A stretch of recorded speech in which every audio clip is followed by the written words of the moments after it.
여러분, 여러분의 인생을 하나의 집이라고 한번 생각해 볼까요? 오늘 이 시간에는요, 그 집이 정말 흔들리지 않을 단단한 기초 위에 서 있는지 역사상 가장 강력한 비유 중 하나를 통해서 같이 한번 살펴보려고 합니다. 우리가 매일 내리는 크고 작은 결정들 있잖아요. 그게 전부 인생이라는 집을 짓는 벽돌 한 장, 한 장이라고 할 수 있어요. 그런데 정말 중요한 건 어쩌면 가장 중요한 선택은 바로 어떤 땅 위에 그 집을 지을 것인가, 바로 이겁니다. 자, 배경을 좀 설명해 드릴게요. 고대 팔레스타인에는 와디라고 불리는 곳이 있었어요. 이게 뭐냐면 사막의 마른 강바닥이에요. 평소에는 겉보기에 아주 단단해서 와, 여기 집 짓기 딱 좋겠다 싶죠. 하지만 비가 쏟아지기 시작하면 순식간에 거센 급류로 변하는 정말 가장 위험한 장소였습니다. 그러니까 바로 이 첫 번째 선택, 어디에 집을 지을 것인가가 모든 것의 운명을 갈라놓는 거죠. 자, 이제 이야기 속으로 들어가 볼 텐데요. 그런데 이 비유에서 우리가 처음 마주치는 어떻게 보면 함정이라고 할 수 있는 게 바로 겉모습의 유사성입니다. 지혜로운 건축가와 어리석은 건축가, 이 둘이 겉으로 보기엔 정말 거의 구별이 안 간다는 거예요. 이게 핵심입니다. 이걸 분석한 자료들을 보면요, 아주 흥미로운 점을 지적해요. 이게 단순히 믿는 사람 대 안 믿는 사람의 구도가 아니라는 겁니다.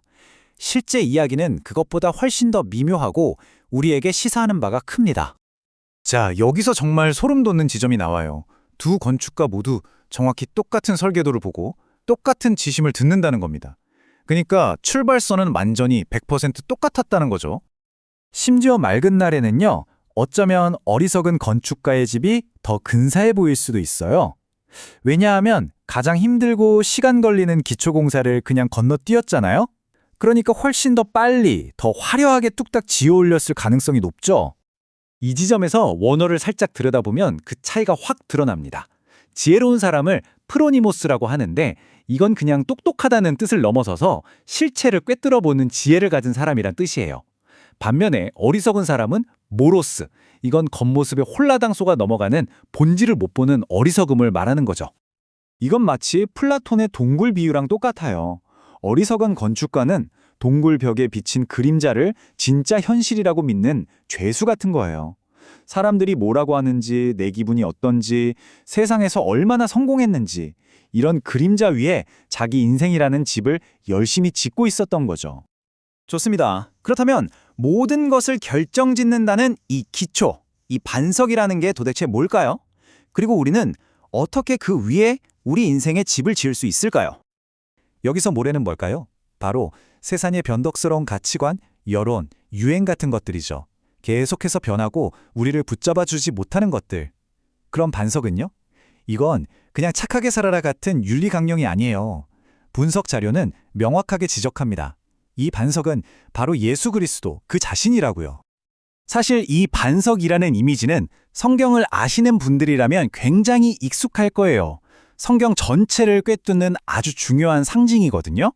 변하지 않는 거대한 반석은 언제나 하나님의 신실하심, 그분의 흔들리지 않는 성품을 상징해 왔습니다. 그런데 문제는 이 반석 위에 그냥 집을 뚝딱 지을 수가 없다는 거예요.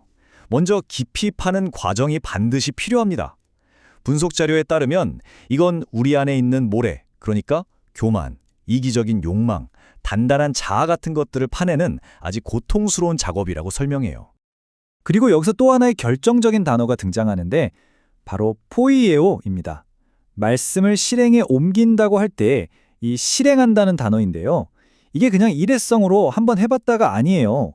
원어의 뜻은 지속적으로 매일같이 만들어내고 살아내는 삶의 방식 그 자체를 의미합니다. 일주일에 한 번, 교회 갈 때만 짓는 집이 아니라는 거죠. 마치 솔로몬의 성전을 생각하면 쉬워요. 그 어마어마하고 웅장한 성전의 영광, 그 모든 것은 사실 거대하고 값비싼 기초석 위에 세워졌거든요. 근데 그 기초석들은요, 잘 깎이고 다듬어져서 땅속 깊은 곳, 아무도 볼 수 없는 곳에 묵묵히 묻혀 있었습니다. 바로 그런 거죠. 자, 이제 이 이야기의 클라이맥스로 가보겠습니다. 평화로운 시간은 영원하지 않죠. 피할 수 없는 최후의 시험, 바로 폭풍이 몰려옵니다. 여기서 분석 자료가 정말 중요한 점을 강조하는데요. 이 폭풍은 누군가에게만 오는 게 아니라는 겁니다. 예외가 없어요. 지혜로운 건축가의 집에도, 어리석은 건축가의 집에도 똑같이 닥쳐옵니다. 물론 이 폭풍은 우리가 살면서 겪는 여러 가지 시련과 고난을 의미하기도 해요. 하지만 더 깊은 궁극적인 의미는 바로 마지막 날에 있을 하나님의 심판, 즉 종말론적인 폭풍을 상징합니다. 폭풍이 지나간 뒤의 결과는 정말 극명하게 갈립니다. 한 집은 흔적도 없이 사라져버렸고 다른 한 집은 끄떡없이 서 있습니다. 중간은 없어요. 특히 모래 위에 지은 집의 붕괴를 묘사하는 원어가 프토시스인데요. 이건 그냥 무너졌다 정도가 아니에요. 다시는 회복할 수 없는 완전하고도 영원한 파멸을 뜻하는 아주 무서운 단어입니다. 자, 이렇게 극명한 결과를 보고 나니 좀 무서운 생각도 드는데요. 그렇다면 희망은 어디에 있을까요? 폭풍 속에서도 무너지지 않는다는 건 실제 우리 삶에서 과연 어떤 모습으로 나타나는 걸까요? 한 사람의 이야기를 들려드릴게요. 19세기에 아주 성공한 변호사였던 호레시오 스패포드라는 사람입니다. 이 사람은 정말 상상조차 하기 힘든 폭풍을 연달아 맞았어요. 시카고 대화재로 전 재산을 잃었고 몇 년 뒤에는 배가 침몰하면서 사랑하는 네 딸을 한꺼번에 모두 잃고 맙니다. 그런데 그 모든 것을 잃어버린 슬픔의 바다 한가운데서 바로 딸들이 잠긴 그 바다 위를 지나가면서 그는 이런 가사를 썼습니다. 내 평생에 가는 길 순탄하든지 또 험한 길 가든지 내 영혼 평안해. 이것이야말로 인생의 가장 거대한 비극 앞에서도 무너지지 않는 기초가 무엇인지를 보여주는 살아있는 증거 아닐까요? 바로 이겁니다. 이 비유가 우리에게 주는 궁극적인 교훈은 폭풍을 피하는 기술을 배우라는 게 아니에요. 오히려 폭풍 속에서도 우리를 굳건히 붙들어주고 심지어 그 안에서 노래하게 하는 힘, 그 기초를 가지라는 겁니다. 그래서 이 이야기는 우리를 겁주려는 게 아니에요.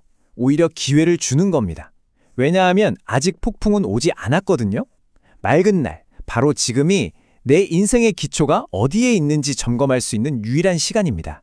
여러분이 평생에 걸쳐 쌓아 올린 그 소중한 집은 과연 그날에 굳건히 서 있을 수 있을까요?